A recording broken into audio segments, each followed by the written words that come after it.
কর্তৃক আয়োজিত আজকের এই নবম প্রতিষ্ঠা বার্ষিকী সমাবেশে সভাপতিত্ব করবেন নরসিংদীবাসীর নরসিংদী জেলার লাখো যুবকদের আইডল মুফতি সঈদ আহমদ সরকার, সভাপতি ইসলামী যুব আন্দোলন বাংলাদেশ নরসিংদী জেলা শাখা। আজকে করবেন বৈষম্য বিরোধী ছাত্র আন্দোলনের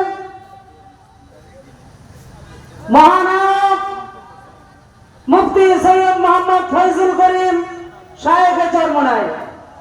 আমাদের যুবকরা ইতিমধ্যে খবর এসেছে প্রত্যেকটা থানা থেকে গাড়ির বহর নিয়ে নরসিংদীর উদ্দেশ্যে রওনা দিয়ে দিয়েছে।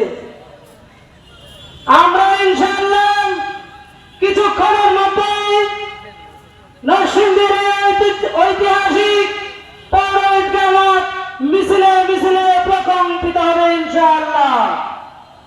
আপনারা ধৈর্য সহকারে বসুন।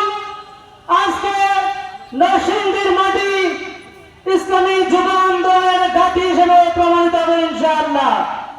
আজকে আমাদের মোহতারাম নায়েবে আমির আমাদের মাঝে আসবেন, আমাদের সম্মুখে গুরুত্বপূর্ণ বক্তব্য প্রদান করবেন।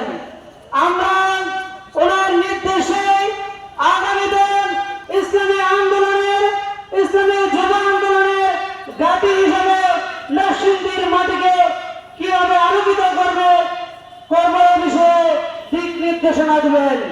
এজন্য এখানে যারা এদিক সেদিক ঘোরাফেরা করতেছেন, আপনারা ঐতিহাসিক পৌর ঈদগাহ মাঠে চলে আসুন। অল্প কিছুক্ষণের মধ্যে আমাদের মিছিলে মিছিলে এই পৌর ঈদগাহ মাঠ প্রকম্পিত হবে। ইসলামী যুব আন্দোলন বাংলাদেশের ছায়াতলার দাওয়াত দিয়ে আজকের এই প্রতিষ্ঠা বার্ষিকী সমাবেশে আমার বক্তব্য শেষ করছি। আসসালামু আলাইকুম।